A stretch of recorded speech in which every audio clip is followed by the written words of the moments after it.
Hello बच्चों, मेरा नाम मनीष और आज मैं आपसे रूबरू होने जा रहा हूं एमजीसीआई के डिजिटल प्लेटफॉर्म से। हमने बेटो एक प्रीवियस ईयर प्रॉब्लम्स की एक सीरीज लॉन्च की है जिसमें हम चैप्टर वाइज हर ईयर के पीवाईक्यूज यहाँ पे आपको सॉल्यूशन प्रोवाइड कर रहे हैं, जिसमें अभी हमने 2025 के सॉल्यूशन करवाना है, उसके बाद 24 फिर 23 ऐसे डिसेंडिंग ऑर्डर में हम लोग यहाँ पे आपके सामने पीवाईक्यूज के सॉल्यूशन यहाँ पे प्रोवाइड करेंगे। तो अभी इससे पहले आपने देखा होगा फिजिक्स में मैंने यूनिट एंड मेजरमेंट के जितने भी 2025 में क्वेश्चंस आए थे उस पर हमने कॉन्सेंट्रेट किया था। तो प्लीज जिन्हें नहीं देखा हो वो जाके देखें। और आज हम बात करने वाले हैं काइनेमेटिक्स के प्रीवियस ईयर प्रॉब्लम्स के में। तो देखिए जरा, तो चलिए पहले क्वेश्चन से हम शुरुआत करते हैं। तो पहला प्रॉब्लम क्या बोल रहा है ये? The motion of an aeroplane is represented by velocity time graph as shown in the below. The distance covered by the aeroplane in the first 30.5 seconds. तो इसने बोलना है कि जो 30.5 सेकंड में इसने कितना डिस्टेंस कवर किया। तो हम जानते हैं कि वेलोसिटी टाइम ग्राफ का जो एरिया है वो क्या रिप्रेजेंट करता है? डिस्प्लेसमेंट को। अब यहां पर जो ग्राफ है वो पॉजिटिव मतलब ऊपर ही है, तो यहां पे डिस्टेंस और डिस्प्लेसमेंट क्या होगा? सेम होगा। तो चलिए इसका एरिया निकाल लेते हैं हम। तो हमने क्या करना है यहाँ पे 30.5 मतलब यहाँ पे कहीं पे इस पॉइंट पे 30.5 होगा ये। तो ये वाला जो है हम लोगों ने यहाँ से 30.5 यहाँ पे कहीं पे मान लिया। अब देखो अपन क्या करते हैं, अगर बड़ा एरिया हो तो इसे छोटे छोटे हिस्सों में अपन बदल लेते हैं। तो मैं यहाँ पे 3 हिस्सों में बदल रहा हूं, जिसमें एक तो ये वाला एरिया आ गया मेरा, ठीक है, एक ये ट्रायंगल आ गया और एक और ये रेक्टेंगल। अब मुझे इसका एरिया निकालना है। तो देखो बेटे, तो हम यहाँ पे डिस्टेंस की अगर मैं बात करूं तो ऐसा लिख सकते हैं, मान लो हमारी जो डिस्टेंस है वो डी है, तो D is equal to area of the triangle plus area of the second rectangle and area of the third rectangle. इसका एरिया प्लस इसका एरिया। तो चलिए निकालते हैं। तो d is equal to triangle का area, everyone know, half into base into height. तो half into base कितना है बेटो? देखो जरा, 0 से 2, तो ये 2 हो गया। और हाइट 400 में से 200 माइनस हुआ तो ये कितना हो गया? 200। तो कितना हो गया? बेस तो 200 and height base 2 and height 200। अब यहाँ पे इसकी बात करें अपन तो रेक्टेंगल, इसका एरिया कितना हो जाएगा? बेस इंटू हाइट जो भी है, तो यहाँ पे ये 2 और ये 200 हो जाएगी। तो ये अपना हो जाएगा +2 इंटू 200। लेंथ इंटू विड्थ आपने पढ़ा होगा, area of the rectangle. Plus fourth वाले का देखते हैं अपन। तो ये क्या 30.5 तक निकालना है अपने को। ये पॉइंट है, ये 30.5 है। तो यहां से ये 2 तो निकल गया, तो यहाँ पे 30.5 में से अगर मैं 2 माइनस करूं तो 28.5। और लेंथ कितनी हो जाएगी? ये यहां से लेके यहां तक की ये हो जाएगी आपकी 400। तो कितना हो जाएगा बेटो? 28.5 मल्टीप्लाई 400। चलिए तो इसको सोल्व कर लेते हैं हम लोग। तो ये 2 से 2, ये हो गया आपका 200, ये हो गया आपका 400 प्लस निकाल लेते हैं यहाँ पे 4 5 जा 20, 2 आया यहाँ पे 32, 32 और 2 34, 3 4 2 जा 8 9 10 11 और यहाँ पे एक और जीरो लगाते थे क्योंकि एक पॉइंट से एक जीरो, तो यहाँ से वैसे एक जीरो बची हमने लगा दी यहाँ पे। तो कितना हो गया बेटो? ये हो गया अपना 12,000, लेकिन ये मीटर में है और हमें निकालना है किलोमीटर में। तो ये 1000 मीटर को अपन 1 किलोमीटर बोलते हैं, तो अपना आंसर आ गया 12 किलोमीटर। तो यहाँ पे किलोमीटर में कितना आंसर आ गया आपका? 12। इजी है। तो अब हम बात करेंगे अगले प्रॉब्लम की। तो आपको कभी भी इस टाइप का कोई ग्राफिकल प्रॉब्लम आए जिसमें वेलोसिटी टाइम ग्राफ आपको गिवन है, तो उसमें आप बस उसका एरिया निकाल लीजिए तो डिस्प्लेसमेंट आ जाएगा। और अगर आपको यहाँ पे ये ग्राफ ऐसे नीचे की ओर भी गिवन हो, ऐसे कुछ भी, तो अगर मुझे डिस्टेंस पूछा गया तो इस वाले नीचे वाले एरिया को भी मैं प्लस करता हूं, और अगर डिस्प्लेसमेंट पूछा है तो ऊपर वाला एरिया निकाल के नीचे वाले को माइनस करता हूं। चलिए तो आगे बढ़ते हैं नेक्स्ट प्रॉब्लम पे। चलिए अगला प्रॉब्लम, ये भी ग्राफ पे बेस्ड है। बोल रहा है यहाँ पे the velocity time graph of object moving along the straight line is shown in the figure. What is the distance covered by the object between 0 to 4 second. Same problem है ये भी। 4 सेकंड में अपने को ये निकालना। 4 सेकंड कहां आ रहा है? ये यहाँ पे। तो अपने को यहां से लेके यहां तक का भैया एरिया निकालना है। तो देखो इसमें कितना एरिया आ गया? एक ये और एक ये। डायरेक्ट अभी निकाला है अपन ने। ट्रायंगल का एरिया है, एक ट्रायंगल है और एक यहाँ पे रेक्टेंगल है। कितना आ जाएगा बेटो? ट्रायंगल का half into base into height. Half into base is what? 2। Height यहाँ पे कितनी हो जाएगी? ये 10 दे रखा है तो ये भी 10 प्लस रेक्टेंगल का area 4 minus 2 it is 2 multiply ये हाइट कितना दे रखा है? 10 2 2। तो यहाँ पे डी कितना आ जाएगा बेटा आपका? 30 metre. Is there any option? 30 metre, yes. First option easy है। तो देखो दो प्रॉब्लम्स, दोनों सिर्फ डिस्टेंस डिस्प्लेसमेंट निकालने वाली थी, तो बड़ा ही आसान है ये। चलिए gate ready for the next problem. Next problem question number 3।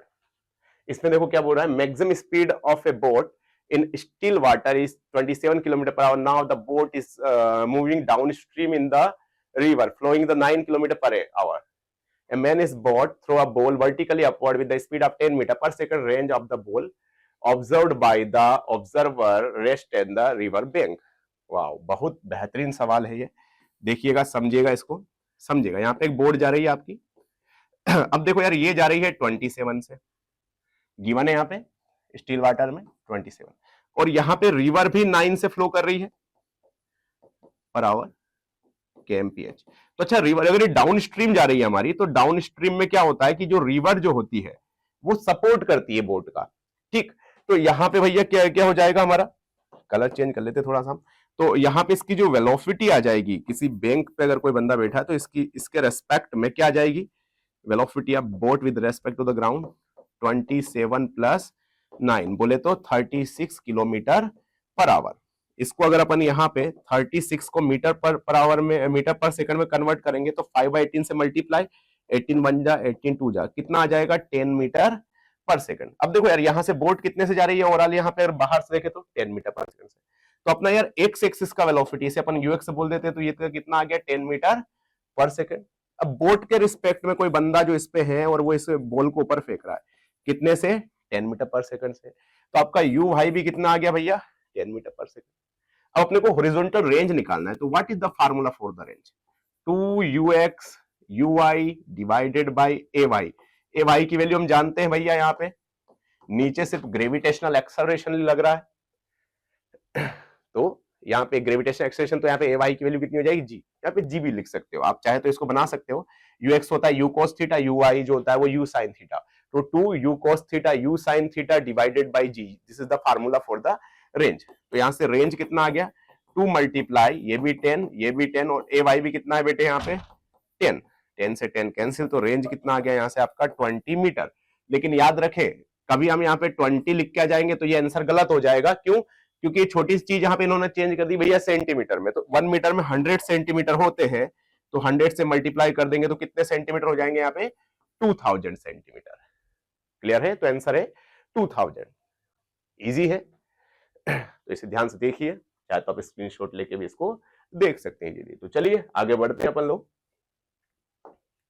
अगला problem, two cars P and Q moving the road with the same direction, acceleration of car A increasing linearly whereas the car Q moves with the constant acceleration, both cars across the each other at equal to 0, the first time the maximum possible number of crossings including the first one. Okay, तो देखो भैया, अगर मैं बात करूं पहले P car की, car P, तो इसमें क्या होगा कि इसका एक्सेलरेशन जो है वो टी के प्रोपोर्शनल है, तो इसे अपन केटी बोल देते हैं या K1D बोल देते हैं। इसको अगर अपन इंटीग्रेट करेंगे तो वेलोसिटी आ जाएगा K2। अच्छा, टी को इंटीग्रेट करेंगे तो t²/2, मान लो एक और कांस्टेंट K2 आ गया। इसको एक और बार इंटीग्रेट करेंगे तो ऐसे डिस्प्लेसमेंट आ जाएगा, कितना हो जाएगा K2 t³/6 प्लस, इसे अपन ने सॉरी इसको K1 नाम देते हैं, इसको K2, तो ये K1 K2 K2t प्लस मान लो एक और कितना आ गया आपका K3। अब देखो यार, दूसरा अगर मैं बात करूं यहाँ पे AQ, तो AQ तो क्या है कांस्टेंट बेटे, तो मैं इसको नाम देता हूं K1 डैश। इसको एक बार डिफरेंस इंटीग्रेट करूंगा तो VQ कितना आ जाएगा वेलोसिटी बेटे K1 डैश t। इसको एक और बार यहां पे करूंगा तो इसका डिस्प्लेसमेंट कितना आ जाएगा बताओ जरा, K1 dash t²/2 plus K2 dash, ऐसा कुछ आ गया हमारा। अरे इंटीग्रेट करते हैं तो आप यहाँ पर रिवर्स में चले जाते हो, एक्सेलरेशन से वेलोसिटी, वेलोसिटी से डिस्प्लेसमेंट। अब देखो बेटे, अगर मान लो दो कारें ऐसे ट्रेवल कर रही है, अपन एक को यहाँ पे P नाम देता हूं मैं और एक को Q, तो ये अगर मान लो एक दूसरे को क्रॉस करेंगे तो इनका जो डिस्प्लेसमेंट होगा ये सेम होगा। अगर ये XP और XQ, तो इनका जो डिस्प्लेसमेंट क्रॉस करने के दौरान कितना होता है, सेम होगा। तो यहाँ पे अपन XP और XQ को यहाँ पे एक बार रख देते हैं, तो कितना आ जाएगा आपका XQ K1 t³/6 plus K2 K2T plus K3 is equal to K1 dash T square by 2 plus K2 dash T plus K3 dash. ठीक, तो अब इस तरह से हमारा जो भी है, या फिर K3 डैश नहीं आ रहा है यहाँ पे, K2 स्क्वायर प्लस, ठीक, तो यहाँ पे देखो इसको चाहे अपन माइनस कर देते, जीरो कर देते, जो भी है, ऐसा आ रहा अपना डिस्प्लेसमेंट। तो अब देखो यार यहाँ पे क्या है, इसको कहते हैं, ओके, कितना आ रहा अपना K2 dash T square by 2 plus K2, ऐसा आ रहा है। तो अब देखो यहाँ पे यार 3 ऑर्डर एक अपने पास इक्वेशन बनी जिसकी पावर जो है 3 है। ठीक, अगर अपन इसके 3 ऑर्डर है तो इसके रूट्स कितने आएंगे, नंबर ऑफ रूट्स 3 आएंगे। तो आप यहाँ पे t की वैल्यू यहाँ पे T1 T2 T3, अपने सिर्फ नंबर ऑफ रूट्स पूछे तो यहाँ पे 3 ऑर्डर रिएक्शन है, तो यहाँ पे कितनी बार ये क्रॉस करेंगे एक दूसरे को, 3 टाइम्स। इजी है, तो इसको सोल्व करने की आवश्यकता नहीं है आपको कि कितना है, ये नहीं पूछा अपने से, नहीं तो हम वहां पे क्या करें, निकाल ले और सोल्व करने बैठे। सोल्व नहीं करना, अगर ऐसा कोई आता है तो भैया आपको थर्ड ऑर्डर अगर इक्वेशन है तो कितने बार यहाँ पे क्रॉस करेंगे, 3 टाइम्स, क्योंकि उसके रूट्स आएंगे वो 3 आएंगे। क्लियर है बेटो? तो चलिए आगे बढ़ते हैं, नेक्स्ट प्रॉब्लम। अगली प्रॉब्लम जो है वो है, यहाँ पे बोल रहा है, a particle projected an angle of 30 degree from the horizontal at the speed of 60 metre पर सेकेंड। ठीक है, अब यहाँ पे height travelled by the particle in the first second is h naught and the height traveled in the last second before reaching the maximum height is h1, then h node upon h1 अपने को निकालना है। तो देखिए जरा, ये बहुत ही प्यारा सवाल है, बहुत सिंपल सा है।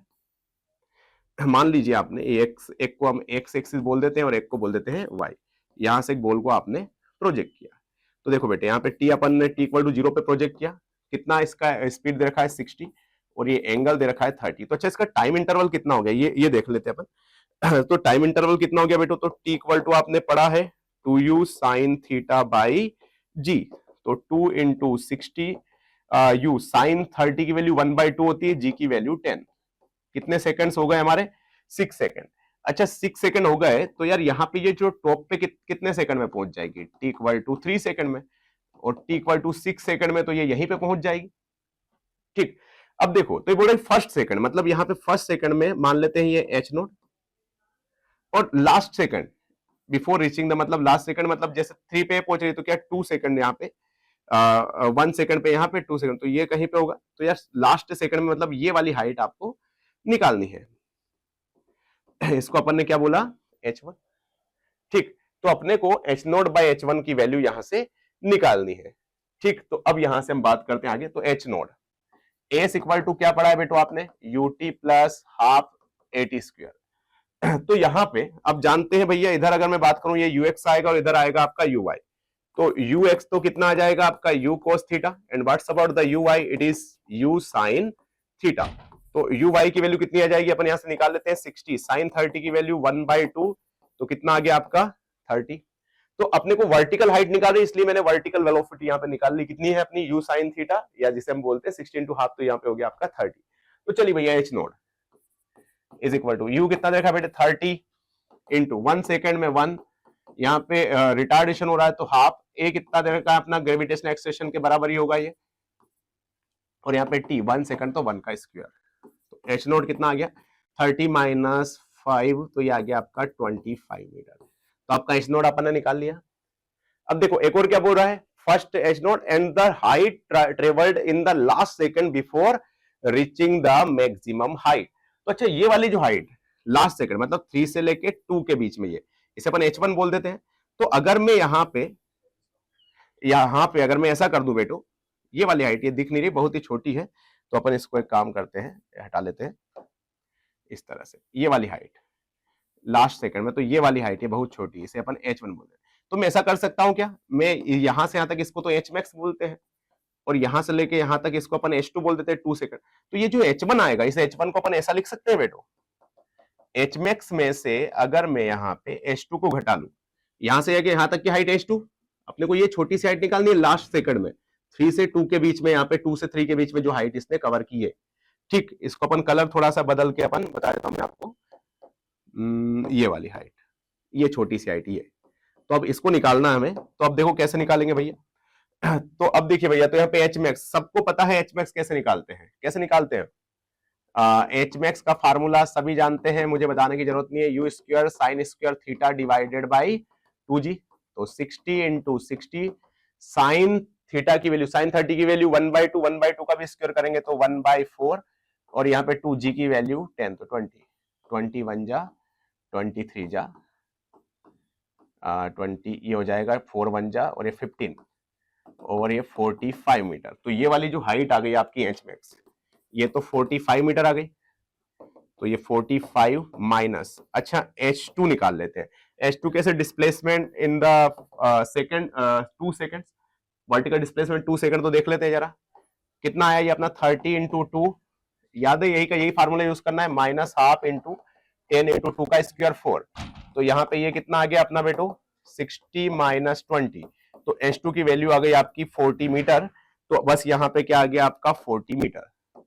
ठीक, तो अपन ने इस वाली पूरी हाइट में से इसको घटा दिया, तो अपना ये आ गया यहाँ से।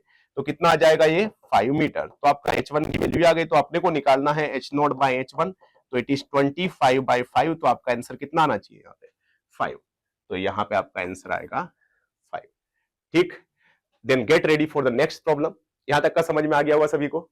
तो नेक्स्ट प्रॉब्लम देखते हैं अपन लोग। A ball of mass 100 gram is projected with the velocity 20 meter per second at 60 degree with the horizontal. Decrease in the kinetic energy of the ball during the motion from the point of projection to the highest point. देखो बिल्कुल ही simple सा सवाल है ये। यहाँ पे यहाँ से अपन ने प्रोजेक्ट किया, यहाँ प्रोजेक्ट, तो यहाँ पे क्या हो जाता है बेटे u cos थीटा, और यहाँ से अपन u से प्रोजेक्ट करते हैं। तो अब देखो यहाँ पे काइनेटिक एनर्जी आ गई आपकी हाफ m u स्क्वायर, और यहाँ पे काइनेटिक एनर्जी कितनी हो जाएगी half m u cos theta का होल स्क्वायर। तो ये k फाइनल और ये हो गया आपका k इनिशियल। तो कितना डिक्रीज हुआ? तो ये पहले थी यहाँ पे हाफ m u स्क्वायर, और यहाँ पे कितना, सिर्फ आपको पता है कि टॉप मोस्ट पॉइंट पे सिर्फ u cos थीटा बचता है। तो अपने को डिफरेंस निकालना है। तो डेल्टा के कितना लॉस हुआ भैया, k initial minus k final. तो delta k is equal to k initial half m u square minus k final कितना हो गया half m u square cos square theta. u cos theta का square करेंगे तो u square cos square theta. तो यहां से बेटा आप यहाँ पे half m u square common ले लेते हैं अपन। तो कितना बचा 1 माइनस cos स्क्वायर थीटा। चाहे तो 1 माइनस cos स्क्वायर थीटा को आप क्या लिख सकते हो भैया, सभी जानते हैं साइन स्क्वायर थीटा। तो चलिए निकाल लेते हैं डायरेक्ट। तो कितना लॉस आ गया भैया यहाँ पे, तो लॉस आ गया यहाँ पे 1/2। मास दे रखा होगा बोल का 100 ग्राम, 100 ग्राम को किलोग्राम में कन्वर्ट करेंगे तो कितना आ जाएगा 0.1। ठीक, मल्टीप्लाई यू कितना दे रखा है बेटो इसने, यू दे रखा है यहाँ पे 20 मीटर, 20 का स्क्वायर करेंगे तो कितना आ जाएगा 400। एंगल कितना दे रखा है यहाँ पे 60 डिग्री, 60 डिग्री का तो साइन 60 की वैल्यू होती है √3/2। तो इसका स्क्वायर करेंगे तो कितना आ जाएगा 3/4। एक जीरो से ये पॉइंट गायब। ठीक है, 4 1 जा 10, 2 1 जा 5, तो यहाँ पे 5 3 जा 15 जूल। तो यहाँ पे आपका जो आंसर आ जाएगा वो कितना आ जाएगा बी वाला। चलिए आगे बढ़ते हैं। तो नेक्स्ट प्रॉब्लम, मेरे ख्याल समझ में आ गया होगा आपको, loss in kinetic energy initial और ये फाइनल। तो इनिशियल में से फाइनल को माइनस करना है। चलिए gate ready for the next one, second last problem. तो ये बोल रहा है यहाँ पे the position vector among the bodies the stand of the time is given 5t square minus 5t meter, metre magnitude of the direction of velocity in 2 seconds। तो बहुत ही simple सा है। देखो जरा यहाँ पे डिस्प्लेसमेंट कितना दे रखा है आपको r equal to 5t square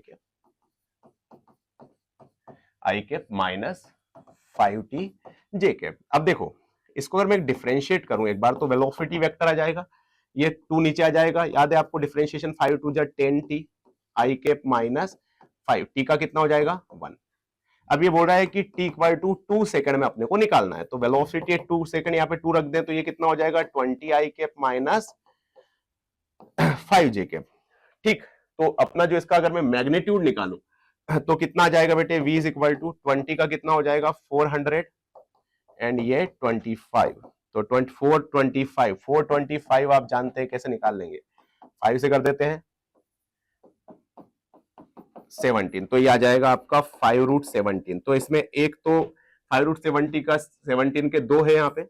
अब देखो इसने बोला है कि पॉजिटिव एक्स एक्सिस के साथ और नेगेटिव वाई। देखो यहाँ पे अगर मैं एंगल निकालूं तो थीटा विद द वाई निकालना और अगर थीटा विद द एक्स निकाल लेते हैं, तो जिसके साथ निकालना उसके कोफिशिएंट को हम नीचे रखते हैं। तो देखो एक्स के साथ निकालना है तो एक्स वाला कितना है यहाँ पे 20, तो इसको नीचे रख देते हैं। वाई का कितना आया 5, ऐसे यहाँ पे कितना है बेटो एक्स, अगर मुझे वाई के साथ एंगल निकाल तो वाई को नीचे, वाई कितना है भैया 20, सॉरी 5, और यहाँ पे एक्स कितना है यहाँ पे 20, तो इसका हो जाएगा 20/5, मतलब ये 4 और ये 1/4, तो tan इनवर्स 4 आएगा किसके साथ, नेगेटिव वाई एक्सिस। और नेगेटिव क्यों बेटे, क्योंकि देखो यहाँ पे एक्स पॉजिटिव और वाई कितना दे रखा है नेगेटिव, तो इजीली अपन निकाल सकते हैं। चाहे तो इसको अपन ऐसे निकाल सकते हैं, देखो एक्स 20 है और वाई जो है वो -5, तो आपका जो एंगल बनेगा वो इसके साथ और इसके साथ मान लो θ1 और इसको 2 मान लेते हैं, तो ये बनेगा भैया, ठीक, नेगेटिव वाई के साथ ये बनेगा। तो अपना क्या आंसर आएगा भैया, tan इनवर्स 4 किसके साथ बन रहा है, वाई के साथ, वो भी नेगेटिव वाई के साथ, तो आपका आंसर आ जाना चाहिए। आसान है, याद रखना है जिसका अगर जो हमें जिसके साथ एंगल चाहिए उसके कोफिशिएंट को हमेशा डाउनवर्ड रखते हैं और जिसके साथ नहीं चाहिए उसको ऊपर, ठीक। तो चलिए आज की लास्ट प्रॉब्लम, ये मेरे ख्याल से समझ में आ गया होगा सभी को। डिस्प्लेसमेंट देखा, डिस्प्लेसमेंट अपन ने डिफरेंशिएट करके उसका वेलोसिटी निकाल लिया। चलिए gate ready for the next and the last problem. The projection are fired with the same instantaneous velocity, same point ground at the angle of 45 minus alpha and 45 plus alpha respectively with the horizontal direction. The ratio of maximum heights attained is okay. तो बिल्कुल simple सा formula है भैया। यहाँ पे मान लो एक ने h1 किया और एक का h2। क्या पढ़ा है फार्मूला अपन ने, मैक्सिमम हाइट का u square sine square theta divided by 2g। और याद रखे फार्मूले ऐसे याद होने चाहिए हमारे जैसे दोस्तों के नाम, तो u स्क्वायर साइन स्क्वायर 45, क्या माइनस है पहले, yes, minus alpha divided by 2g, और दूसरा u स्क्वायर साइन स्क्वायर यहाँ पे 45 plus alpha divided by 2g, 2g से 2g कैंसिल, u स्क्वायर से u स्क्वायर, ये आया आपका, ठीक। तो अब देखो यहाँ पे क्या कर लेते हैं अपन, स्क्वायर निकाल लेते हैं, तो ये आ गया आपका साइन 45 माइनस एल्फा और साइन 45 प्लस एल्फा, और इसका भी स्क्वायर कर लिया अपन ने बेटो। चलो तो इसको अपन निकाल लेते हैं। Sine A minus sine B का फार्मूला याद है, sine A cos B plus minus cos A sine B, तो ये कितना हो जाएगा आपका sine 45 cos alpha minus cos 45 sine alpha whole divided by sine 45 cos alpha plus cos 45 sine alpha, और इसका भी क्या चल रहा है अपना होल स्क्वायर। अब देखो साइन 45 की 1/√2, cos 45 की वैल्यू भी 1/√2, 1/√2 1/√2 कम होना जाएगा, यहाँ से 1/√2 1/√2 कम होना जाएगा, तो यहाँ से h1/h2 कितना आ जाएगा भैया, इसको 1/√2 को अपन यहाँ से कॉमन ले लेते हैं, तो 1/√2 cos alpha minus sine alpha whole divided by 1/√2 cos alpha plus sine alpha, और इसका भी क्या चल रहा है बेटो स्क्वायर, ये आपस में कैंसिल आउट। इसको अपन अगर स्क्वायर करें तो कितना आ जाएगा, cos square alpha plus sine square alpha minus 2 sine alpha cos alpha, और इसका कितना आ जाएगा, cos alpha plus sine alpha का होल स्क्वायर करेंगे तो cos square alpha plus sine square alpha plus 2 sine alpha cos alpha.